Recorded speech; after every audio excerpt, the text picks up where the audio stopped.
Let's start. First जो चीज news में है, जो मैंने आपको पहले बोला था कि we will be covering, that is world heritage sites in India. मैंने आपको बताया था ना कि टेंजिबल एंड इंटेंजिबल साइट्स जो है you need to cover them. ठीक है, तो अभी हमारे पास जो न्यूज में आया है वो है world heritage sites in India.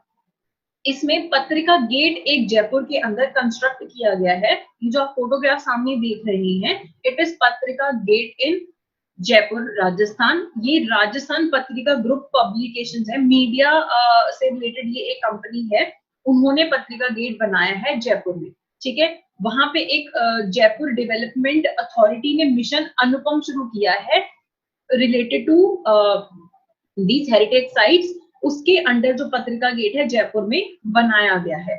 ठीक है, अब ये पत्रिका गेट इंपॉर्टेंट क्यों है हमारे लिए? क्योंकि it has been constructed keeping in view कि अब जयपुर एक वर्ल्ड हेरिटेज साइट है। सबसे पहले इंडिया में अहमदाबाद वॉज दैट सिटी जिसे कि ये रिकॉग्निशन मिला था वर्ल्ड हेरिटेज साइट का। नॉर्मली क्या होता है कि देयर इज वन साइट, एक प्लेस है, जैसे महाबलीपुरम के टेम्पल्स है, ठीक है, वो एक वर्ल्ड हेरिटेज साइट है। ठीक है, उसमें टेंजिबल इंटेंजिबल होता है। जो कुछ कंचनजंगा जो पार्क है, नेशनल पार्क है, it is also a world heritage site. तो वो एक एक साइट्स होती थी।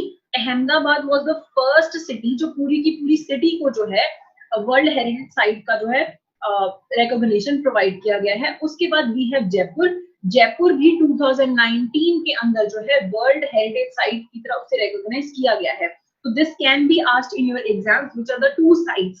One is Ahmedabad, पूरी city, and then second is Jaipur, जो कि पूरी की पूरा शहर जो है एक वर्ल्ड हेरिटेज साइट है। इंडिया के पास इस टाइम पे 38 वर्ल्ड हेरिटेज साइट्स हैं, जिसमें से 30 कल्चरल प्रॉपर्टीज के लिए रिकॉग्नाइज की गई है। कुछ ना कुछ उनका कल्चरल इंपॉर्टेंस है। 7 नेचुरल प्रॉपर्टीज हैं, दे आर नेचुरल एरियाज है जिनको हमने वर्ल्ड हेरिटेज साइट डिक्लेयर किया है। Then we have one mixed site, ठीक है, जिसमें कल्चरल प्रॉपर्टीज भी हैं, जिसमें नेचुरल प्रॉपर्टीज भी हैं। वो एक मिक्स्ड साइट है। मैं आपको पीडीएफ में पूरी लिस्ट प्रोवाइड करूंगी 38 साइट्स की, उनके क्या क्या फीचर हैं। अगर आप खुद से पढ़ना चाहते हैं तो you can go to the site of incredible India, वहां पे वर्ल्ड हेरिटेज साइट्स को कवर किया गया है। ठीक है, ये है हमारे पास 38 जो टेंजिबल साइट्स है। ठीक है, अब जो वर्ल्ड हेरिटेज साइट होती है, इसे लिस्ट कौन करता है? इसे यूनेस्को लिस्ट करता है। या तो उसकी कोई कल्चरल सिग्निफिकेंस होनी चाहिए या उसकी कोई फिजिकल सिग्निफिकेंस होनी चाहिए। ठीक है, इसे मेंटेन करते हैं, इस जो वर्ल्ड हेरिटेज साइट्स की लिस्ट को मेंटेन करता है वर्ल्ड हेरिटेज प्रोग्राम, जो कि एडमिनिस्टर किया जाता है by the UNESCO world heritage committee. तो ये आपको रखने वाली चीजें आपको याद करना है। प्लस एक बार कोई भी सिटी अगर वर्ल्ड हेरिटेज साइट रिकॉग्नाइज कर ली जाती है तो ये प्रेमा फेशिया माना जाता है कि it will be protected under international laws. कोई भी इंटरनेशनल लॉज अगर है जो कि कल्चरल साइट्स की प्रोटेक्शन के लिए हैं, साइट्स की प्रोटेक्शन के लिए हैं, हिस्टोरिकल हेरिटेज को प्रोटेक्ट करने के लिए कोई भी साइट्स हैं, तो ऑब्वियस है कि वो साइट अगर यूनेस्को साइट है तो वो सारे इंटरनेशनल लॉज एंड ट्रीटीज के अंदर कवर होगा ही होगा। ऐसा ही लॉ है, law of protection under Geneva convention. ठीक है, कि इनको कोई भी वॉर हो, कोई भी सिचुएशन हो, you can not harm these sites. जैसे जब सीरिया में वॉर हुआ था तो वहां की कल्चरल साइट्स को भी हार्म पहुंचाया गया है। तब ये बात उठी थी कि ऐसी प्रोटेक्शन का फायदा ही क्या है। अब जितनी भी साइट्स हैं, मान लो India goes into a war, India की एक साइट है ए, ठीक है, and Pakistan attacks that site, लेकिन according to this law of protection under Geneva Convention इसे तो कोई हाथ नहीं लगा सकता चाहे वॉर हो। तो सीरिया में सेम ही चीज हुई थी कि ये सब प्रोटेक्शन इंटरनेशनल ट्रीटीज में मिलने के बावजूद उन्हें कोई प्रोटेक्शन नहीं दे पाया था। तो एक तरीके से ऐसा माना गया था कि ये तो एक फ्यूटाइल एक्सरसाइज है। तो what is the point of giving it protection when the site was not protected at the time of war। लेकिन इंटरनेशनल लॉ यही है, यूनेस्को यही बोलता है कि it is obvious Prema fascia कि अगर कोई हेरिटेज साइट है तो फिर उसे जो है जेनेवा कन्वेंशन या कोई भी इंटरनेशनल ट्रीटीज है उसके अंडर कवर किया जाएगा, उन्हें प्रोटेक्शन दी जाएगी। तो we have tangible 38 sites that you need to revise. उसके बाद हमारे पास जो इंटेंजिबल साइट है, टेंजिबल में पंजाब की कोई साइट नहीं है। ठीक है, टेंजिबल वर्ल्ड हेरिटेज जो हेरिटेज है उसमें पंजाब की कोई साइट नहीं है। जो इंटेंजिबल कल्चरल हेरिटेज है वो हम देख सकते हैं, उसमें है हमारे पास इट्स पूरी लिस्टेड नहीं है इसके अंदर, लेकिन यहाँ पे आप देख सकते हैं कि 10th नंबर पे 2014 में पंजाब का traditional brass and copper craft है of utensil making among the Thatheras of Jandiala Guru Punjab. तो आपको याद रखना है कि सिर्फ एक इंटेंजिबल कल्चरल हेरिटेज साइट है पंजाब के पास, वो भी ब्रास एंड कॉपर की यूटेंसिल्स बनाने की एक टेक्निक है ट्रेडिशनल, ठीक है, उसे हमने अपनी इंटेंजिबल कल्चरल हेरिटेज बोला गया है। ओके, तो ये आपको ये पूरी लिस्ट है आपको याद करनी है। We have around 13 14 intangible 38 tangible, एकदम अच्छे से पढ़ना है, उनके फीचर्स आपको पढ़ने हैं, ठीक है। यूनेस्को इस लिस्ट को रिलीज करता है हर साल। अब इसका प्रोसीजर क्या है कि जो हमारे पास कंट्रीज होती हैं, अलग अलग कंट्रीज हैं, वो अपनी तरफ से एक लिस्ट सबमिट करती हैं यूनेस्को की कमेटी के पास, ठीक है, कि आप हमारी इन साइट्स को या इन ट्रेडिशंस को आप इंटरनेशनल रिकॉग्निशन दे दो। फिर जो यूनेस्को की हेरिटेज कमेटी है वो इन सबको स्टडी करती है, उनमें से कुछ को सिलेक्ट करके हर साल जो है साइट उनको इंक्लूड कर दिया जाता है वर्ल्ड हेरिटेज साइट के अंदर, ठीक है। तो हर साल कमेटी बैठती है, हर साल प्रोसेस होता है, हर साल नई नई जो साइट्स हैं ट्रेडिशंस हैं उन्हें यूनेस्को कल्चरल हेरिटेज माना जाता है, टैंजिबल या इनटैंजिबल, ठीक है। आपको ये पता होना चाहिए कि लेटेस्ट क्या था। इनटैंजिबल में देखो हमारे पास yoga is also intangible cultural site, ठीक है। उसके बाद जो हमारी वैदिक चैंटिंग होती है ना, सबसे पहले जो हमारी इनटेंजिबल जो कल्चरल हेरिटेज को रिकॉग्नाइज किया गया था दैट वाज वैदिक चैंटिंग, उसे रिकॉग्नाइज किया था, तो वो हमारी इंटेंजिबल कल्चरल हेरिटेज है। कालबेलिया जो डांस होता है ये राजस्थान का है, इसे भी इंटेंजिबल हमारी हेरिटेज माना जाता है। जो जिप्सीज होते हैं, ठीक है, वहां के वो इसे एक डांस होता है दैट इज परफॉर्म, ठीक है। छाऊ डांस जो है it is also very popular, it is done in Jharkhand and Bihar and Orissa, ठीक है। तो ये भी आपको करना है। If you have seen that movie barfi, in barfi movie जो डांस दिखाया गया है in the end when they get married और दैट डांसर जिनसे Priyanka Chopra is kid that is Chhau dance, ठीक है, that is also an intangible cultural heritage. उसके बाद बुद्धिस्ट चैंटिंग जो है वो भी हमारे एक इंटेंजिबल कल्चरल हेरिटेज है। संकीर्तना डांस आपको वैसे भी पढ़ना ही है for your art and culture. उनका जो रिचुअल सिंगिंग है, ड्रमिंग और डांसिंग करते हैं पूजा करते हुए मणिपुर में, जिसे संकीर्तना बोला जाता है, that is also your intangible cultural site. तो I will be providing you a list and आपको वो अच्छे से रीड करना है, ओके। अब अगला जो न्यूज में टॉपिक आया है that is global innovation index 2020, ठीक है। ग्लोबल इनोवेशन इंडेक्स 2020 जो है वर्ल्ड इंटेलेक्चुअल प्रॉपर्टी ऑर्गेनाइजेशन इसे रिलीज करता है with Cornell university and INSEAD, ठीक है, ये इसे रिलीज करता है। इस साल की जो हमारी रिपोर्ट है उसका टाइटल है that is who will finance innovation, ठीक है। हर रिपोर्ट में ना एक मेन थीम होता है, कोई भी आप रिपोर्ट पढ़ेंगे ना उसकी आपको थीम्स जरूर याद करनी है। तो ग्लोबल इनोवेशन इंडेक्स 2020 की थीम है हमारे पास हु विल फाइनेंस इनोवेशन। इसमें इनोवेशन को लेके जो लेटेस्ट ग्लोबल ट्रेंड्स होते हैं उन्हें प्रेजेंट किया जाता है।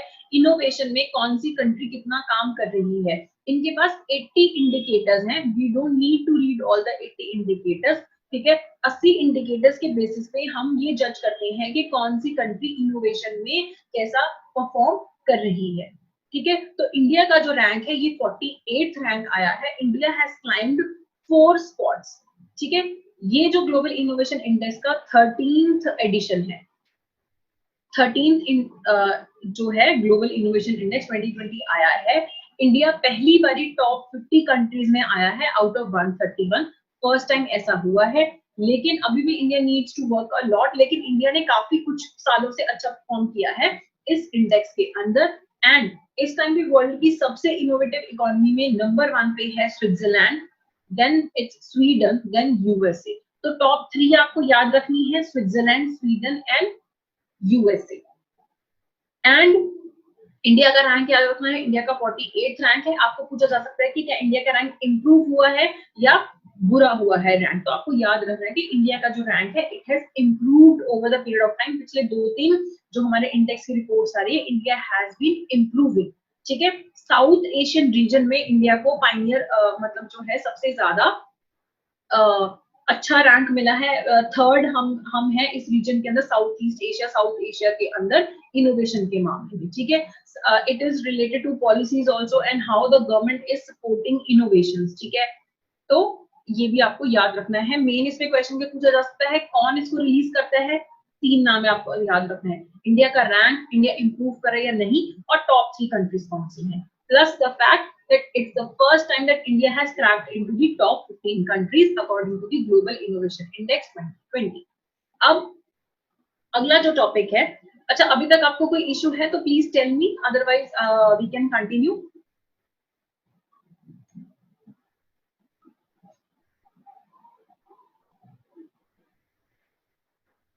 पंजाब बजट की जो वीडियोस हैं दे आर इनफ, लेकिन आई वुड ऑलवेज रेकमेंड, आप इकोनॉमिक सर्वे नहीं पढ़ पाएंगे पंजाब का, दैट्स फाइन, लेकिन एक बार आपको जो भी उसके अंदर स्कीम्स मेंशन है, जो डेटा मेंशन है, इकोनॉमी का जो भी डेटा मेंशन है, कौन से सेक्टर्स का, please go through that. Direct questions can be asked, ठीक है, easy questions can be asked. Okay, चलिए अब अगला, अभी ब्रिक्स की ना वर्चुअल कल्चरल समिट हुई है, तो समिट एज सच इंपॉर्टेंट नहीं है, एक वर्चुअल समिट हुए है चेयर्ड बाय रशिया। अभी कोविड का टाइम है तो people can not go and have actual summit, तो वर्चुअल समिट हुई है, कल्चरल समिट हुई है, रशिया ने उसको चेयर किया था। एंड इंडिया के जो कल्चरल अलग अलग जो ब्रिक्स नेशन के जो कल्चरल रिप्रेजेंटेटिव हैं, कल्चरल मिनिस्ट्रीज के, उन्होंने इस मीटिंग को अटेंड किया था। ठीक है, तो हमें ब्रिक्स के बारे में पढ़ना है कि ब्रिक्स क्या है। ब्रिक्स जो है it is an acronym for कौन सी countries, Brazil, Russia, India, China and South Africa. Very easy question. 2001 के अंदर जो है ब्रिटिश इकोनॉमिस्ट थे जिम ओ नील, उन्होंने ब्रिक जो टर्म है ये कॉइन किया था, तो आपको याद रखना है, पेपर में पूछा जा सकता है। तो पहले 4 नेशन थे ब्रिक, उसके बाद फॉर्मलाइज हुआ ब्रिक, कॉन्सेप्ट पहले दिया गया था जिम ओ नील द्वारा 2001 में, तब कोई ग्रुपिंग नहीं थी। उन्होंने बोला था कि these countries should like work together for development, they have similar agendas, ठीक है, सिमिलर डेवलपमेंटल रिक्वायरमेंट्स हैं इंडिया की और इन कंट्रीज की। ठीक है, तो चारों को ग्रुपिंग करनी चाहिए। तो 2006 में पहली मीटिंग हुई थी ब्रिक की, फॉरेन मिनिस्टर्स की। उसके बाद साउथ अफ्रीका ने ज्वाइन कर लिया, इसका नाम फिर ब्रिक्स हो गया 2010 के अंदर। तो originally south Africa was not a part of it. Okay, it is Gaurav Kansra, it cannot be south cooperation because Russia is not in south। ठीक है, तो you cannot call it south cooperation, but yes a slight element is there। ठीक है, उसके बाद इसकी जो chairmanship है ब्रिक्स के फोरम की, ये एनुअली रोटेट करती है between all the countries acronym के हिसाब से। ठीक है, पहले ब्राजील की बारी आएगी, फिर रशिया की, फिर India, China, South Africa. BRICS जैसे लाइन में है वैसे ही एनुअली जो फोरम की चेयरमैनशिप है वो रोटेट करती है, जैसे अभी रशिया के पास है। और इसके अंदर ब्रिक्स में इंपॉर्टेंट क्या है कि 6th ब्रिक्स की समिट हुई थी फोर्टालेजा ब्राजील के अंदर। Very important, why is it important, क्योंकि लीडर्स ने यहाँ पे एक अग्रीमेंट साइन किया था for establishing the new development bank. ये बैंक कहाँ पे है, शंघाई, चाइना के अंदर। तो आपको ये पूछा जा सकता है कि कौन सी समिट थी जहां पे न्यू डेवलपमेंट बैंक को अग्री किया गया था इस्टेब्लिश करने के लिए। तो it was the 6th BRICS summit in 2014 which was held in Fortaleza Brazil. ठीक है, तो ये जरूर याद रखना है। साथ ही साथ उन्होंने एक और अग्रीमेंट साइन किया था जिसके under BRICS contingent reserve arrangement जो है to provide short term liquidity support to the members, कि एक कंटिंजेंसी रिजर्व अग्रीमेंट होगा। ठीक है, सारे कंट्रीज जो हैं थोड़ा थोड़ा पैसा उसके अंदर कंटिंजेंट रिजर्व के अंदर डालेंगे। ठीक है, और जो भी किसी भी कंट्री को, ब्रिक्स कंट्री को अगर कोई भी लिक्विडिटी सपोर्ट की जरूरत होगी वो जो है प्रोवाइड किया जाएगा। ठीक है, तो ब्रिक्स के बेसिक के बारे में पूछा जा सकता है। लेटेस्ट चेयर कौन है, रशिया के पास है चेयर इसका। So this you have to do. ऐसी जितनी चीजें हैं पीसीएस पूछ लेते हैं पीसीएस में कि किसने ये टर्म कॉइन किया था. So this you have to remember, Jim O'Neill आपको याद रखना है, और 2014 का डेटा जो है वो आपको याद रखना है. डन. चलिए, I think Neha had mailed me asking about the Kra canal. It is very important. ठीक है, आपको जो सारी इस एरिया के बारे में जो भी वाटर बॉडीज हैं आपको पता होना चाहिए. ठीक है, तो क्रा कैनाल एक बन रहा था. ठीक है, अब यहाँ पे आपको दिख रहा है बे ऑफ बंगाल है, ये ऊपर बांग्लादेश है, इस साइड इंडिया है. ठीक है, ये थाईलैंड है और ये मलेशिया है. तो ये आपको, और ये आपका पूरा ये इंडोनेशिया है, यहाँ पे छोटी सी कंट्री सिंगापुर है. अब वर्ल्ड में जो भी एक्सपोर्ट इंपोर्ट होता है, ठीक है, उसमें बहुत ही इंपॉर्टेंट है ये वाला एरिया. ठीक है, चाइना जो है यहाँ पे एक आता है मलेशिया, और यहाँ पे इनके बीच में एक स्ट्रेट आता है, that is strait of Malacca. तो चाइना का जो मेजर ट्रेड होता है it is to strait of Malacca. जैसे उन्हें ऑयल इंपोर्ट करना है सेंट्रल एशियन कंट्रीज से तो नहीं, लेकिन अगर यूएई वगैरह से करना है, उन कंट्रीज से अगर करना है, तो फिर ये वाला जो रूट है यहाँ से स्ट्रेट ऑफ मलक्का से निकल के जो है साउथ चाइना सी, एंड फिर चाइना तक सारा मटेरियल जाता है. ठीक है, it is very important line of communication for them. ठीक है, यहाँ से ही निकल के जाता है. ठीक है, either they use strait of Malacca और there is one this Sunda strait here. ठीक है, and then there is Lombok strait. इसमें यहाँ पे सबसे ज्यादा टाइम यहाँ से लगता है, उससे कम टाइम अगर चाइना को यहाँ से जो है अपनी शिप्स वगैरह निकालनी है. तो अब इशू क्या है, ये चोकिंग पॉइंट है. अगर ये कल ब्लॉक हो जाए यहाँ पे, चाइना को कितना ज्यादा नुकसान हो जाएगा. अब थाईलैंड में यहाँ पे क्रा कैनाल बनाने की बात हो रही थी कि यहाँ से निकल के एक कैनाल बनेगा, जैसे सुएज कैनाल सुनते हैं ना आप, ठीक है, पनामा कैनाल सुनते हैं, तो यहाँ पे कैनाल बनेगा ताकि चाइना से अगर जो भी सामान आना है सीधा यहाँ से निकल के यहाँ पे पहुंच जाएंगे. ये इतना इनको एक्स्ट्रा ट्रैवल करके नहीं जाना पड़ेगा. ये सारी लाइंस ऑफ कम्युनिकेशन है उन्हें नहीं, लेन्स जो है ऑफ कम्युनिकेशन उन्हें नहीं यूज करनी पड़ेगी. ठीक है, तो ये प्रोजेक्ट था, China was very happy about it. लेकिन थाईलैंड ने अब जो ये क्रा कैनाल बनाना कैंसिल कर दिया है. They are saying कि it is not economically viable, it is not politically viable. ठीक है, वो कह रहे हैं इतना हमें कोई फायदा हो नहीं रहा है इस कनाल को कंस्ट्रक्ट करने का, कि हम अगर यहाँ से भी आ रहे हैं तो हमें कोई खास नुकसान नहीं है, हमें ये जो है बनाने की जरूरत नहीं है. Plus other countries might have felt more vulnerable कि चाइना जो है यहाँ पे अपना दबदबा और ज्यादा बना ले. तो थाईलैंड ने जो है ये कनाल बनाना कैंसिल कर दिया है. अब आपके लिए क्या इंपॉर्टेंट है, आपके लिए इंपॉर्टेंट है कि स्ट्रेट ऑफ मलक्का कहाँ पे है. ठीक है, तो स्ट्रेट ऑफ मलक्का जो है यहाँ पे आपका है बे ऑफ थाईलैंड, और यहाँ पे आपकी अंडमान सी. इसको कौन कनेक्ट कर रहा है, स्ट्रेट ऑफ मलक्का. यहाँ पे है गल्फ ऑफ थाईलैंड, ठीक है, और यहाँ पे है अंडमान सी. इनको यहाँ पे कौन कनेक्ट कर रहा है, स्ट्रेट ऑफ मलक्का कर रहा है. ठीक है, फिर आपको सुंडा स्ट्रेट जो है इसकी आपको लोकेशन पूछी जा सकती है, ये इंडोनेशिया में है. ठीक है, लॉम्बॉक स्ट्रेट जो है it is also in Indonesia. ठीक है, तो ये जावा सी जो है यहाँ पे इसकी लोकेशन आपको पता होनी चाहिए, लॉम्बॉक स्ट्रेट की पता होनी चाहिए, थाईलैंड की. तो आपने आज क्या करना है, जाके आपने अपना एटलस उठाना है और ये सारा एरिया मार्क कर देना है कि साउथ चाइना सी कहाँ पे है. यहीं पे स्प्रेटले आइलैंड्स हैं. स्प्रेटले आइलैंड्स जो है इसका इश्यू चलता रहता है, चाइना बोलता है कि ये हमारे हैं, क्लेम करता है. ये जो कंट्रीज हैं ये सब कंट्रीज ब्रूनी वगैरह सब क्लेम करती हैं कि उनके हैं. तो ये काफी प्रॉब्लमेटिक है. तो आपको पूछा जा सकता है कि Spratly Island recently seen in news और frequently seen in news is in which area. तो आपको पता होना चाहिए कि वो स्प्रेटले आइलैंड जो है साउथ चाइना सी में है. स्ट्रेट ऑफ मलक्का की लोकेशन कहाँ है, यहाँ पे अंडमान सी को, और गल्फ ऑफ थाईलैंड जो है यहाँ पे साउथ चाइना सी वगैरह से भी कनेक्ट के लिए बहुत ज्यादा इंपॉर्टेंट पॉइंट है. तो क्रा कैनाल कैंसिल हो चुका है, नहीं बनेगा. ठीक है, क्रा इस्थमस है यहाँ पे, क्रा इस्थमस को यहीं पे उनको बड़ा करके यहाँ पे क्रा कैनाल बना देना था. लेकिन उन्होंने बोला कि इकोनॉमिकली वायबल नहीं है, जितना खर्चा हमारा ये कनाल बनाने का होएगा उतना फायदा ये कनाल हमें नहीं पहुंचाएगा. ठीक है, तो चाइना के पास अब मजबूरी है कि चाइना को जो पुराना जो वो यूज करते आ रहे हैं वही यूज करना पड़ेगा, ठीक है, कि उसको मलक्का स्ट्रेट यूज करना पड़ता है एक यहाँ पे, फिर उसे यूज करना पड़ता है Sunda strait, then there is Lombok strait and there is Makassar strait. तो ये सारे स्ट्रेट्स जो हैं आपको अब याद करने हैं फॉर योर एग्जाम। ज्योग्राफी में लोकेशन बेस्ड क्वेश्चन आपको ऐसे ही पूछे जा सकते हैं, किसको कनेक्ट कर रहा है, कौन सी सी में है, कौन सी कंट्री के पास है, ठीक है, तो ये आपको याद करना है। मैंने आपको लास्ट लेक्चर में बोला था कि टर्की का आपको करना है, क्या आप लोगों ने टर्की की लोकेशन रिलेटेड सब कुछ कर लिया है?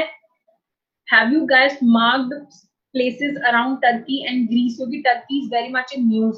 टर्की को नेचुरल गैस भी मिली थी ब्लैक सी के अंदर, तो वो आप सबने कर लिया कि नहीं कर लिया?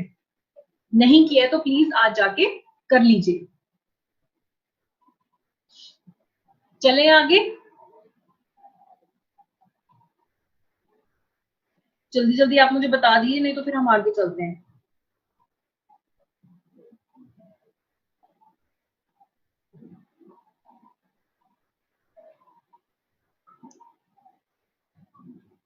ये लोकेशन जरूर आपको जो है याद करनी है। अब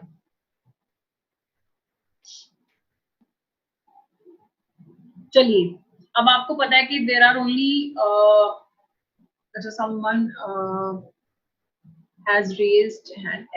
Is anyone having any issue? नहीं तो फिर मैं आगे चल रही हूँ। चलिए, there is no class done by me on study of maths, not by me. I don't know if you have done it in your geography or if geography has been done. ठीक है, रविंदर धीमान, क्रा के बारे में आ सकता है question, बहुत ज्यादा chance है, क्रा से रिलेटेड आ सकता है। क्रा जो है इस्थमस कहाँ पे है, क्रा इस्थमस के बारे में क्वेश्चन आने के चांसेस हैं, इंडोनेशिया में ही ये पूछा जा सकता है आपको, ठीक है। चलिए, अब जो नेशनल न्यूज आजकल चल रही है, Sushant Singh Rajput and Rhea Chakraborty and like the bearing the flag of justice, that is Arnab Goswami. We don't need to follow what he is doing, what he is saying, whatever is going on, ठीक है। कोई भी वहां पे इंस्टीट्यूशंस मेंशन होते हैं वो आपको करना है। उस केस में क्या चल रहा है, you don't need to waste your time on that, it is what the media is doing is very negative, ठीक है, तो वो सब आपको नहीं पढ़ना है। लेकिन अब आपको जो इसके बारे में पता होना चाहिए कि जो अर्नब गोस्वामी है उनके खिलाफ, ठीक है, ब्रीच ऑफ लेजिस्लेटिव प्रिविलेज का जो मोशन है वो पास करने की बात हो रही थी, ठीक है। तो अब ये सब होता क्या है, ठीक है, लेजिस्लेचर की क्या प्रिविलेजेस हैं। तो पार्लियामेंट्री प्रिविलेज का क्या मतलब होता है, ठीक है।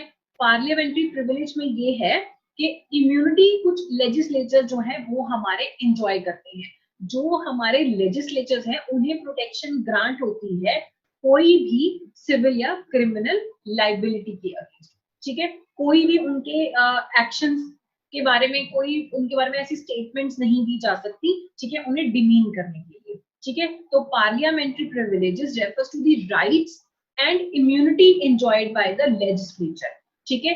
लेजिस्लेचर में जो लोग भी हैं उन्हें एक प्रोटेक्शन प्रोवाइड की जाती है, उनके कोई भी एक्शंस के लिए वो सिविल या उनकी कोई भी क्रिमिनल लाइबिलिटी नहीं होती है, ठीक है। उन्हें एक तरीके के इंडिपेंडेंस प्रोवाइड करने के लिए है कि दे शुड नॉट फील कि अगर हम पार्लियामेंट में ये बोल देंगे, अगर हम लेजिस्लेचर में ये बोल देंगे तो हमारे खिलाफ जो है एक्शन ले लिया जाएगा। To give them that freedom उन्हें पार्लियामेंट्री प्रिविलेज प्रोवाइड की जाती है, ठीक है। लेजिस्लेचर में आप बहस कर सकते हैं, आप अपने मन की बात कर सकते हैं, ठीक है, और आपको पार्लियामेंट्री प्रिविलेज प्रोवाइडेड है कि आप जो भी वहां पे बोलेंगे वो आपके खिलाफ कोई भी क्रिमिनल या सिविल लाइबिलिटी क्रिएट करने के लिए यूज नहीं किया जा सकता, ठीक है। बाहर के लोग जो है आपकी कंडक्ट पे स्टेटमेंट्स नहीं पास कर सकते, ठीक है। How Arnab Goswami and now Kangana Ranaut जो एक्ट्रेस है उनके खिलाफ भी ये जो है प्रिविलेज मोशन जो है ब्रीच का पास करने की बात की जा रही है, ठीक है।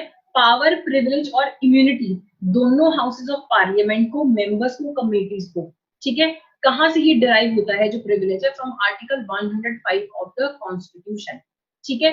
जो पार्लियामेंट है उन्हें प्रिविलेज जो है इम्यूनिटी कहां से मिलती है, आर्टिकल 105 से जो स्टेट लेजिस्लेचर्स हैं उसकी मेंबर्स और कमिटीज के जो लोग हैं उन्हें प्रोटेक्शन मिलती है आर्टिकल 194 के under.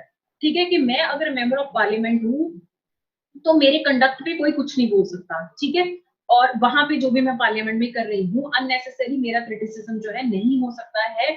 You can not malign my image, ठीक है। तो अब ये बोला जा रहा है कि what Arnab Goswami has done, ठीक है, वो it is a breach of this privilege, ठीक है। तो अब होगा क्या, लेजिस्लेटिव असेंबली के स्पीकर या लेजिस्लेटिव काउंसिल के चेयरमैन है वो एक प्रिविलेज कमेटी बनाएंगे, ठीक है। अगर वो कमेटी असेंबली में 15 मेंबर, पार्लियामेंट्री काउंसिल में इट विल हैव 11 मेंबर्स, ठीक है। और इन 15 में से कौन से मेंबर कौन सी पार्टी के होंगे ये पार्टीज की स्ट्रेंथ पे डिसाइड होगा। अब ये कमेटी, एक कमेटी बैठेगी प्रिविलेज कमेटी, ये जो पूरा मामला है उसकी जांच करेगी, ठीक है। जो भी कमेटी बैठेगी, अभी प्रिविलेज कमेटी महाराष्ट्र के अंदर, महाराष्ट्र ने ये चीज की है ना कि वो अर्नब गोस्वामी के खिलाफ प्रिविलेज मोशन जो है वो पास करना चाहते हैं, ठीक है। तो अभी प्रिविलेज कमेटी बैठेगी, they will look at all the statements of Arnab Goswami, फिर वो देखेंगे कि क्या अर्नब गोस्वामी को पनिश किया जाना चाहिए या नहीं पनिश किया जाना चाहिए, क्या उन्होंने ब्रीच ऑफ प्रिविलेज किया है, क्या कंटेम्प्ट किया है, क्या उनकी इमेज को मलाइन करने की कोशिश की गई है, तो उसके जो है कमेटी डिसाइड करेगी। अब कमेटी पनिशमेंट भी डिसाइड कर सकती है, या तो वो अपना डिस्प्लेजर बता देगी स्टेट लेजिस्लेचर, ठीक है, ऑफेंडर को कि आपने ये चीज गलत की है, आपने ब्रीच ऑफ प्रिविलेज किया है। आप अर्नब गोस्वामी को हाउस के सामने समन भी कर सकते हैं कि वार्निंग भी दे सकते हैं, even in extreme cases he can also be sent to jail, but that is very rare. It can also be this कि सिर्फ उनसे एक अनकंडीशनल अपॉलजी मांग ली जाए, कि अर्नब गोस्वामी को बोला जाए कि वो एक अनकंडीशनल अपॉलजी दे, तो कुछ भी हो सकता है, जेल जा सकते हैं, अनकंडीशनल अपॉलजी मांगी जा सकती है, समन किया जा सकता है हाउस के सामने आने के लिए, ठीक है, या सिंपल वो सिर्फ अपना डिस्प्लेजर जाहिर कर सकते हैं कि जो आप कर रहे हैं ये सही नहीं है, ठीक है, it is a breach of privilege, ठीक है। You can not malign the image of the parliament और the legislature and unnecessary criticism you can not do, whatever they do in the parliament, in the legislature, ठीक है, तो उसे malign नहीं किया जा सकता, ठीक है। और जो भी इसके अंदर रूल्स हैं, कोई भी स्ट्रिक्ट रूल्स नहीं है, सिर्फ आर्टिकल 105 के अंदर, एंड यहाँ पे जो हमने बात की आर्टिकल 194 के अंदर ये बोला गया है कि पार्लियामेंट्री प्रिविलेजेस प्रोवाइड की गई हैं, लेकिन एक्चुअली जो काम होता है प्रिविलेज कमेटी का, it is done by convention, ठीक है। कोई भी प्रॉपर रूल्स एंड रेगुलेशंस नहीं है कि किस चीज को हम ब्रीच ऑफ प्रिविलेज मानेंगे। ब्रीच ऑफ प्रिविलेज की डेफिनेशन नहीं दी गई है कॉन्स्टिट्यूशन में, सिर्फ ये बोला गया है कि प्रिविलेज है जिसे ब्रीच नहीं किया जा सकता, इम्यूनिटी दी गई है, लेकिन एक्चुअली किस चीज को ब्रीच माना जाएगा ये पार्लियामेंट्री कमेटी ही डिसाइड करती है, ठीक है, या जो लेजिस्लेचर जो ये प्रिविलेज कमेटी है वही डिसाइड करती है। इसमें बाय कन्वेंशन चलते हैं, बाय कोई प्रॉपर रूल्स एंड प्रोसीजर नहीं है कि किस चीज को हम ब्रीच मानेंगे। I don't have any personal opinion what they have done is breach or not. It will be decided by the privilege committee, ठीक है। महाराष्ट्र ने जो अभी है प्रिविलेज कमेटी की बात हुई है, लेकिन वहां पे अभी जो सेशन है जब बैठेगा तब वो डिसाइड करेंगे। अभी this topic has not been taken up, but it has been blown out of proportion obviously by Arnab Goswami as he always does. Okay.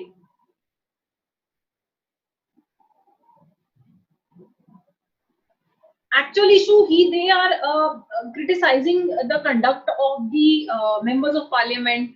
She's pointing out names le leke ki you have done this, and then Arnab Goswami is always making claims ke Uddhav Thackeray, you come and talk to me and this, ठीक है। So this is something going on, but according to me there are a lot of bigger issues than this case. The economy has contracted, that is one case. COVID-19 cases are rising, वो second number पे आ चुके हैं हम, ठीक है। उसके बाद education, industry, these are the things you need to focus on. If this is just nonsense going on around on TV, you need to actively ignore anything related to these cases going on, because you cannot ignore the important issues that are going on, ठीक है। चलिए, उसके अलावा इस case के कारण जो topic news में है दैट इज पुलिस कस्टडी, कि now Rhea Chakraborty is in police custody, now she will be taken into judicial custody. तो हम उसको ले जा रहे हैं नहीं ले जा रहे हैं हमें इससे मतलब नहीं है, ठीक है। हमें अरेस्ट का प्रोसीजर थोड़ा सा हम देख लेते हैं कि by chance we are asked, ठीक है, और we are asked what is the difference between the judicial custody and what is this police custody. तो ये आपको पूछा जा सकता है, ठीक है। जो हमारे इंडिया में प्रोसीजर्स हैं, क्रिमिनल लॉ जो है उसे कौन गवर्न करता है, क्रिमिनल लॉ प्रोसीजर जो है हमारे पास है सीआरपीसी, ठीक है, कोड ऑफ क्रिमिनल प्रोसीजर। और क्रिमिनल प्रोसीजर कोड जो है it came into force in 1973। तो जो भी हमारे क्रिमिनल प्रोसीडिंग्स जो भी होती है उनके खिलाफ जो सारी होती है वो इसके अंडर होती है, ठीक है। तो अब हमारे पास जो अरेस्टिंग अथॉरिटी होती है ना, कोई भी अगर किसी का भी अरेस्ट होता है तो आप 24 घंटे से ज्यादा उसे नहीं रख सकते हैं। आपको 24 घंटे से ज्यादा होने नहीं होने देना है। आपको उससे पहले जो मैजिस्ट्रेट है उसके सामने उसे पेश करना जरूरी हो जाता है, सीआरपीसी के अंदर ये दे रखा है। Plus article 22 of the Indian constitution जो है इसमें भी प्रोविजंस हैं for protection of a purpose during arrest for detention, ठीक है। तो अगर किसी भी बंदे को अरेस्ट किया जाता है, ठीक है, आप उसे 24 घंटे के अंदर अंदर जो है आपको मजिस्ट्रेट के सामने पेश करना ही पड़ता है। Then you have to ask for custody. उससे ज्यादा जो है किसी को नहीं रखा जाता है, ठीक है। अब 24 घंटे की बात होगी, फिर आप उसे मजिस्ट्रेट के पास लेके जाते हैं, ठीक है। अलग अलग प्रोसीजर्स हैं। अब मजिस्ट्रेट जो है ये परमिशन दे सकता है कि रिमांड में लिया जाए, पुलिस जो है कस्टडी जो है पुलिस कस्टडी में रखने की परमिशन दे दी जाए 24 घंटे से ज्यादा। तो मैक्सिमम आपको पुलिस कस्टडी में 15 दिन के लिए रखा जा सकता है, ठीक है। कि जैसे एक अरेस्ट किया गया पर्सन ए को, ठीक है, 24 घंटे के अंदर अंदर उसे मजिस्ट्रेट के सामने लेके जाया जाएगा and then magistrate can either release that person और can give the police the permission to keep that person in police judiciary for 15 days. No one can be in police custody for more than 15 days. इससे ज्यादा फिर आपको judicial custody लेनी पड़ती है। 15 days से ज्यादा पुलिस कस्टडी जो है वो नहीं होती है, ओके। अब पुलिस कस्टडी में आप बेल के लिए नहीं अप्लाई कर सकते, ठीक है। लेकिन जो आपकी जुडिशियल कस्टडी है, जुडिशियल कस्टडी में आप जो है बेल के लिए अप्लाई कर सकते हैं। A judicial custody can extend up to 60 days and maximum 60 days or 90 days, ठीक है। आपको 60 डेज या 90 डेज की जो जुडिशियल कस्टडी है उसमें रखा जा सकता है। लेकिन आपको ये भी पता होना चाहिए कि अगर आपकी जो क्राइम है, अगर आपका कोई भी क्राइम है, समझ लो उस क्राइम की सजा 60 डेज है, तो फिर आपको 30 डेज से ज्यादा जो है जुडिशियल कस्टडी में नहीं रखा जा सकता, ठीक है। जितना भी आपका टर्म ऑफ पनिशमेंट होता है, कि मान लो जिस क्राइम के लिए आपको अरेस्ट किया गया है, अभी पता नहीं आपने किया है या नहीं किया है, लेकिन मान लो अगर आपने वो क्राइम किया है तो आपको अगर मैक्सिमम सजा उसके लिए 60 डेज की मिलती है तो आपको 30 डेज से ज्यादा जो है जुडिशियल कस्टडी में नहीं रखा जा सकता है, ठीक है। हो सकता है कि जब आप मजिस्ट्रेट के पास जाओ तो मजिस्ट्रेट सीधा ही बोल दे कि पुलिस कस्टडी नहीं मिलेगी, सीधा इसे जुडिशियल कस्टडी में भेजा जाए, ठीक है। जुडिशियल कस्टडी में अगर आप जाते हैं तो फिर आपको जेल भेजा जाता है, ठीक है। हवालात में नहीं रखा जा सकता आपको, आपको जेल में भेजा जाता है, understood. And even police custody में भी अगर आपको लिया जाता है, you have the right to legal counsel. आप अपना लॉयर को बुला सकते हैं, ठीक है। और पुलिस जो है आपको ये बताना पड़ेगा पुलिस को कि आपको किन ग्राउंड्स पे जो है अरेस्ट किया गया है। बिना आपको बताए कि आपको क्यों अरेस्ट किया गया है, आपको नहीं रखा जा सकता जेल के अंदर, ठीक है। प्रिजन मैनुअल होता है जिसके हिसाब से आपको रखा जाता है, ठीक है। उसके बाद एक चीज आपको और पता होना चाहिए कि सैटरडे संडे तो क्लोज होता है, जो आपका कोर्ट होता है सैटरडे संडे क्लोज होता है। तो अगर आपको फ्राइडे शाम को अरेस्ट कर लिया जाए तो फिर आपको मंडे को हियरिंग होगी आपकी।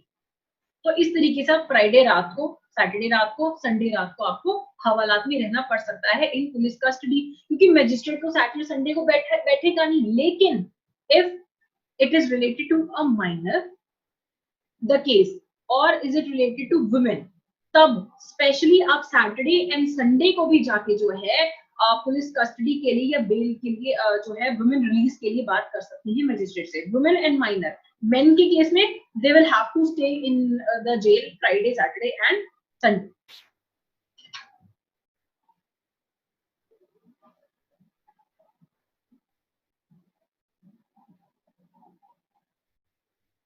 जो भी लोग जुडिशियल कस्टडी में हैं उन्हें फिर बोला जाता है अंडर ट्रायल्स, ठीक है। And under trial can not be in the jail for more than half of his term, ठीक है। अब आपको ये चीज याद रखनी है कि इंडिया में ये लॉ तो है कि आप किसी को रख नहीं सकते हैं, ठीक है, लेकिन एक्चुअली में क्या होता है कि लोगों को अंडर ट्रायल प्रिजनर्स इंडिया में बहुत ज्यादा है, ठीक है। समझ लो मैंने कोई क्राइम किया जिसकी सजा 2 साल है और ऐसा भी हो तो मुझे मैक्सिमम कितना रखा जा सकता है, 1 ईयर, ठीक है। लेकिन असल में क्या होता है कि 1 ईयर 1.5 साल हो जाता है, कई बार पूरा पूरा पनिशमेंट वाला टाइम भी खत्म हो जाता है, लेकिन सिर्फ इसलिए कि मेरी सुनवाई नहीं हो पा रही कोर्ट में, आई एम इन जेल। तो ये चीज भी होती है। सुप्रीम कोर्ट इसके बारे में बहुत ज्यादा बोल चुका है कि our prisons are over crowded, हमें जो अंडर ट्रायल जो प्रिजनर्स हैं उन्हें रिलीज करने की जरूरत है। स्पेशली जो लोग लॉयर्स नहीं अफोर्ड कर सकते, बेल का पैसा नहीं दे सकते, they are sitting in the jails, ठीक है। ऑल्दो उनका जो टाइम पीरियड है वो भी खत्म हो चुका है, still they are in jails, ठीक है।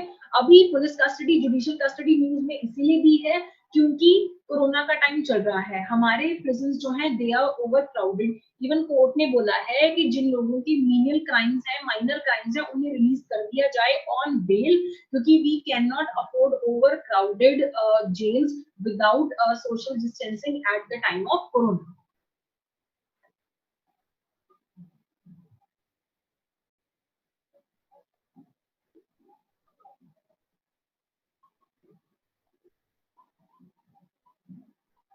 डन।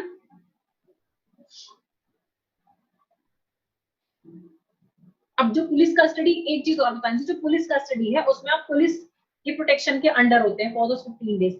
जुडिशियल कस्टडी में that person is under the purview of the judicial magistrate, तो या तो उसको स्टेट प्रिजन में रखना पड़ता है या उसको सेंट्रल प्रिजन में रखना पड़ता है। इन जुडिशियल कस्टडी आप उसे हवालात में नहीं रख सकते हैं। These things you know from your paper point of view also you should know, and normally as a citizen you should also know that you cannot be unnecessarily arrested the way police does sometimes. Abuse of power is there, but their abuse of power is because we don't know our rights. अगर हमें arrest किया जा रहा है, they have to tell us why we are being arrested, and 24 घंटे से ज्यादा आपको जो जेल में है नहीं रखा जा सकता है। Done? This difference between हवालात and prison, जेल होता है, they are two different things. चलिए उसके बाद एक और for this case जो है, I don't want to discuss this case, Sushant Singh case, but there are things which are in news, ठीक है। तो कस्टडी न्यूज में था हमने कर लिया, प्रिविलेज मोशन न्यूज में था हमने कर लिया। Then there is narcotics control bureau, ठीक है। नारकोटिक्स कंट्रोल ब्यूरो जो है, which is looking at this drug related angle, ठीक है, it was constituted by government of India in 1986 under the Narcotic Drugs and Psychotropic Substances Act 1985, ठीक है। इस act के अंडर हमने नारकोटिक्स कंट्रोल ब्यूरो बनाया है, ठीक है। ये जो हमारे पास एक्ट है, narcotic drugs and psychotropic substances act 1985, ये प्रोवाइड करता है पेनल्टी के लिए ऑफ प्रॉपर्टी डिराइव फ्रॉम और used in illegal traffic in narcotic drugs. इसमें एक्सप्रेसली मेंशन किया गया है इस एक्ट में कि हमें एक सेंट्रल अथॉरिटी चाहिए जो सारे ये नारकोटिक्स के रिलेटेड केसेस को हैंडल करेगा। तो इस एक्ट ने बोला, 1985 में ये एक्ट बना और इसी के अंडर हमने एक सेंट्रल गवर्नमेंट ने अथॉरिटी बना दी, that is narcotic control bureau बना दिया, ठीक है। ये कोऑर्डिनेटिंग एजेंसी है under the ministry of home affairs, ठीक है। अब हमने एक नेशनल पॉलिसी भी बनाई है narcotic drugs and psychotropic substances पे, जो कि बेस्ड है article 47 of the Indian constitution. आप मुझे बताइए, अगर ये आर्टिकल 47 है तो ये किसका पार्ट है? आर्टिकल 47 है, यानी कि ये directive principle of state policy है, जिसने कि गवर्नमेंट को ये बोला है कि गवर्नमेंट को स्टेट को ऐसे स्टेप्स लेने हैं ताकि वो ड्रग्स की जो कंजम्पशन है उसको प्रोहिबिट कर सके। तो आपको ऐसे स्टेप्स लेने हैं, ठीक है। ड्रग्स सिर्फ मेडिसिनल पर्पस के लिए लिए जाने चाहिए, इंटॉक्सिकेशन के लिए नहीं लिए जाने चाहिए, because that is injurious to health.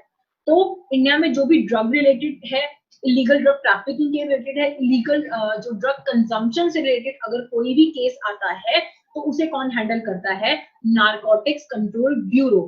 आप अगर ड्रग्स खुद कंज्यूम कर नहीं रहे हैं, if you are buying drugs for someone, still it is an criminal offence under this narcotic drug and psychotropic substances act 1985। अगर मेरा कार्ड यूज किया गया है, मेरे पैसे यूज हुए हैं ड्रग्स को एक्वायर करने में, मैंने किसी भी तरीके से ड्रग्स की कंजम्पशन को, स्मगलिंग को फैसिलिटेट किया है, knowingly unknowingly, I will be held by Narcotics Control Bureau, which works under the according to the Narcotic Drugs and Psychotropic Substance Act 1985 under the Ministry of Home Affairs। ठीक है, ये हमने क्यों establish किया, हमने national policy क्यों बनाई? क्योंकि हमारे आर्टिकल 47 ने हमें ये चीज बोली है कि हमें ड्रग्स की कंजम्पशन को रोकना है, इलीगल यूज को रोकना है, because it is injurious to health. Punjab में तो Punjab has one of the highest cases of drug abuse, because एक तो पंजाब में alcohol is also a kind of a drug. Intoxication तो होती है alcohol से ही, but there is a lot of social acceptance in Punjab for alcohol consumption. कि चलो मुंडा नशे नहीं करता, शराब ही पीना है, कभी कभी पी लेता है, ठीक है। So there is a kind of a social acceptance in alcohol consumption, ठीक है, जो वो भी नहीं होनी चाहिए। If drugs are bad, alcohol is also bad. Beer is also alcohol. For people who say beer is very light and it is not an alcohol. So Punjab का paper है तो ड्रग्स का इशू है, तो नारकोटिक कंट्रोल ब्यूरो के बारे में आपको पूछा जा सकता है। डन? किसी को कोई इशू है?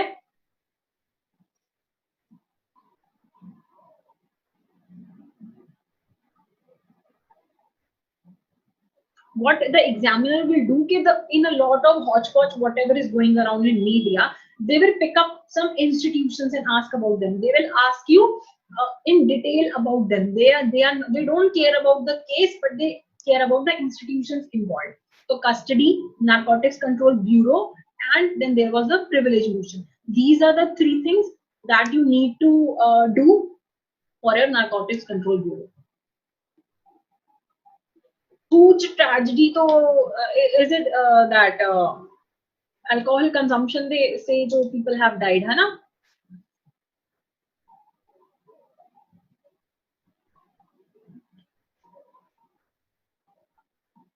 I don't think किससे related है इतना पूछ सकते हैं। They will not like, हाँ, CBI के बारे में पूछा जा सकता है, Central Bureau of Investigation के बारे में आपको पूछा जा सकता है, ठीक है। चलिए 2 क्वेश्चंस कर लेते हैं। किरण helpline recently seen in news is related to which of the following? Psychosocial support and counseling to students for their mental health, provide support to people facing anxiety, stress, depression, suicidal thoughts and other mental health concern, provide financial help to daily wages affected by COVID-19, या none of the above? Kiran helpline अभी launch की गई है, कोई cheating नहीं करेगा। What is it related to?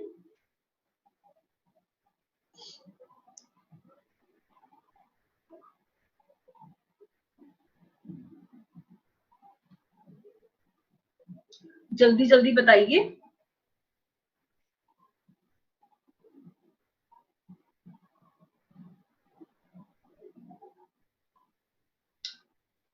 Okay, सो कुछ लोगों का सही है, काफियों का गलत है। द आंसर इज बी, ठीक है। अभी कोरोना के टाइम पे you must be, a lot of you must also feeling anxiety, stress, है ना, सुसाइडल थॉट्स वगैरह। तो फिर किरण इनिशिएटिव लॉन्च किया गया है, एक हेल्पलाइन लॉन्च की गई है 24/7। If you are feeling any of these, you are having suicidal thoughts, depression, anxiety, you can just call this Kiran helpline and they will help you.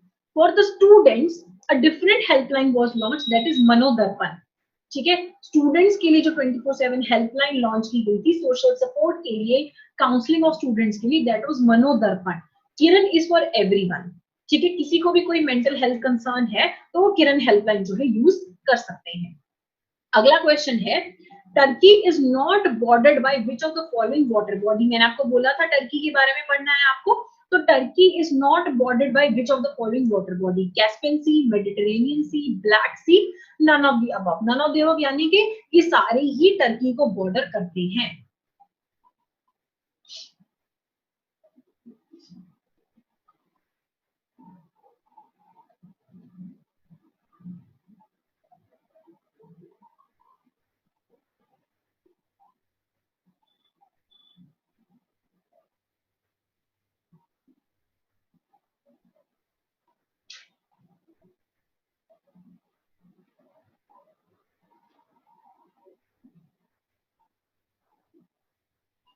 बस इतने लोगों को ही आंसर आता है।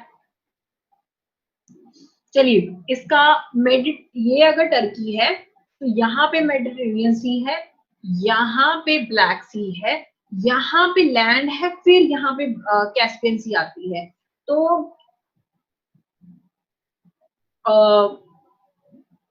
Turkey is not bordered by Caspian Sea, ठीक है, थोड़ा सा दूर है। If this is Turkey, this is Black Sea, here it is Mediterranean Sea, यहाँ पे फिर there is a land mass, then there is Caspian Sea, ठीक है। तो काफी लोगों का सही है, तो इट्स गुड। तो कैस्पियन सी जो है it does not border Turkey, Turkey के अराउंड जो है नहीं है। तो टर्की के रिगार्डिंग मैंने बताया है आपको कि आप उसकी लोकेशन वगैरह पढ़ लीजिए, उनकी करेंसी के बारे में, करेंसी क्या है वो देख लीजिए। मेजरली आप उनके ज्योग्राफिकल फीचर्स पढ़ लीजिए टर्की के, ठीक है, वहां पे किस किस के साथ कनेक्टेड है ये आपको पढ़ना है, ठीक है। टर्की जो है, अच्छा मुझे बताओ, is Turkey a part of NATO और not? NATO is not Atlantic Treaty Organization. Is Turkey a part of it or not?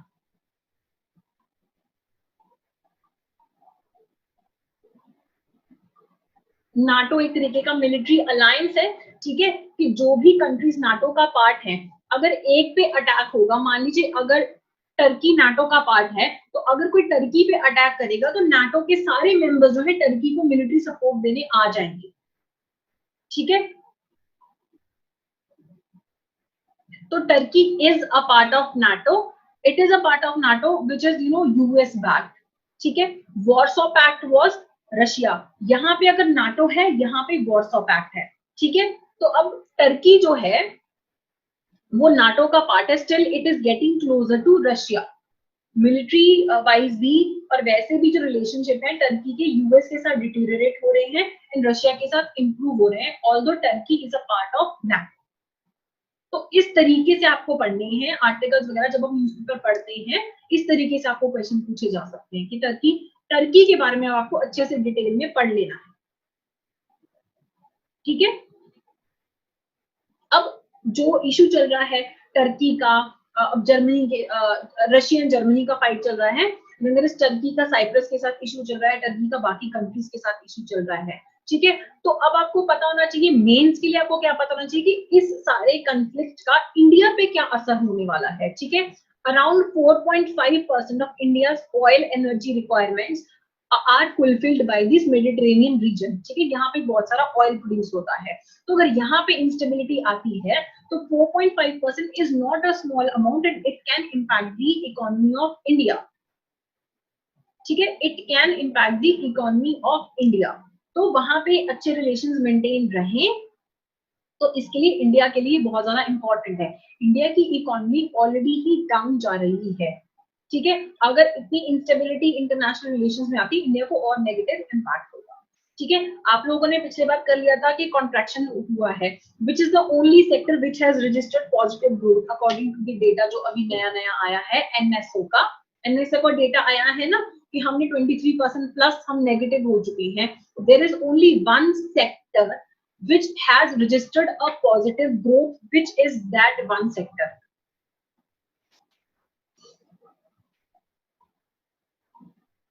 That one sector is agriculture.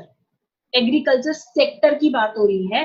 अगर मैं आपको ये पूछती कि जो कोर इंडस्ट्रीज हैं, सारी कोर इंडस्ट्रीज का नेगेटिव ग्रोथ हुआ है, there is only one industry तब आपका answer fertiliser industry, fertiliser sector होता, ठीक है, कोर जो इंडस्ट्रीज है, ठीक है। Fertiliser is the only one which has registered a positive growth. और अगर मैं वैसे बात करूं सेक्टर्स में, तो agriculture is the only one according to the NSO data which has registered the positive growth. सबसे ज्यादा नेगेटिव ग्रोथ किसका है? 23% में हाईएस्ट कंट्रीब्यूशन किसका है?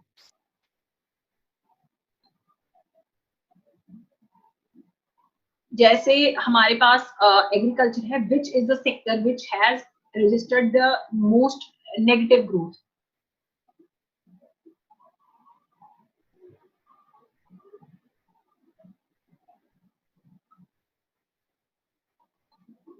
बताइए।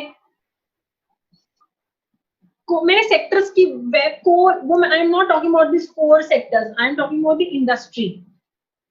चलिए होमवर्क है ये आपका, आपको देखना है कि सबसे ज्यादा नेगेटिव किसका है। These are the things which they are going to ask in the exam ना, तो डोंट इग्नोर इट कि सबसे ज्यादा नेगेटिव कौन सा सर्विस है या कौन सा। तो service sector, I think hotel and ये सब, इन लोगों ने सबसे ज्यादा नेगेटिव किया है, but still you go and look it up. तो ये आपके आज के टॉपिक हैं। अगर किसी को कुछ नहीं समझ आया then please ask.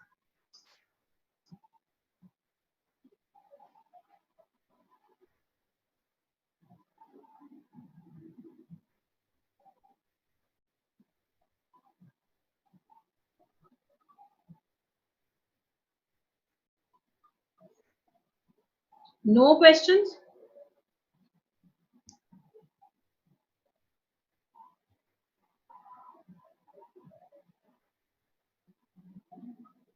SARS and MERS, I'll cover it again. Okay, Ravinder, I will cover it. I'll try to give you the PDF today only. अभी एक मेरा सजेशन है, जैसे if you have a lot of good preparation for prelims and for you these 2-3 months are a lot of time, please try going for statistics. If your statistics is weak, ठीक है, तो stats पढ़ लीजिए, world history पढ़ लीजिए। अभी जिनके पास time है please go and you can study world history. World history तो आपको वैसे भी प्री के लिए भी पढ़नी है, मेंस के लिए भी, तो प्लीज फोकस। कई बार वो 4-5-6 क्वेश्चन भी आ जाते हैं वर्ल्ड हिस्ट्री से।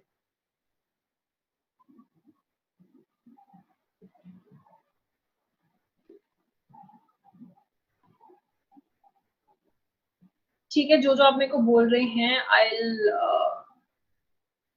We don't need to study about कौन, मतलब ये पूछ सकते हैं कि कौन सी कंट्री ने काउ स्लॉटर बैन कर दिया है, तो श्रीलंका ने किया है। चाइना में आपको इंडिया चाइना की बॉर्डर के बारे में क्या क्या वहां पे लोकेशन है वो आपको पता होना चाहिए कि कौन सी रेंज कहाँ पे है, कौन सा लेक है वहां पे, कौन कौन से पासिस है वहां पे। इंडिया चाइना बॉर्डर के बारे में आपको ये पढ़ना है।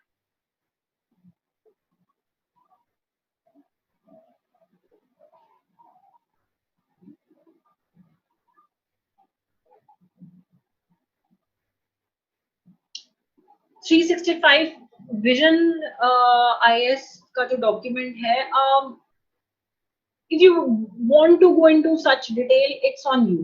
I'll not recommend you reading it, but if you want, you can, if you have time, if you have all your basics clear, if you have done all the basic current affairs, बहुत ही free हो आप फिर you can, otherwise it is not required. You have time to study Lakshmikant, go study Lakshmikant. Lakshmikant तो जरूरी है, any exam civil service Lakshmikant is required. I'll not ask anyone के ये notes पढ़ लो, वो नोट्स पढ़ लो। Laxmikanth in itself is notes, notes ही है लक्ष्मीकांत, तो बुलेट्स में तो दे रखे हैं उन्होंने।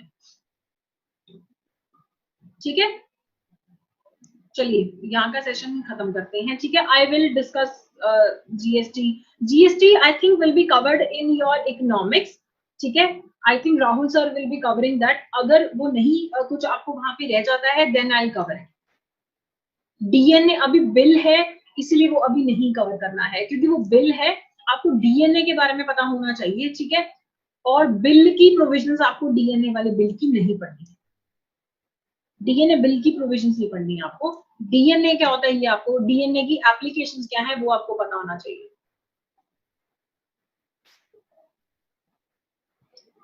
चलिए आज का सेशन यही खत्म करते हैं। Thank you so much.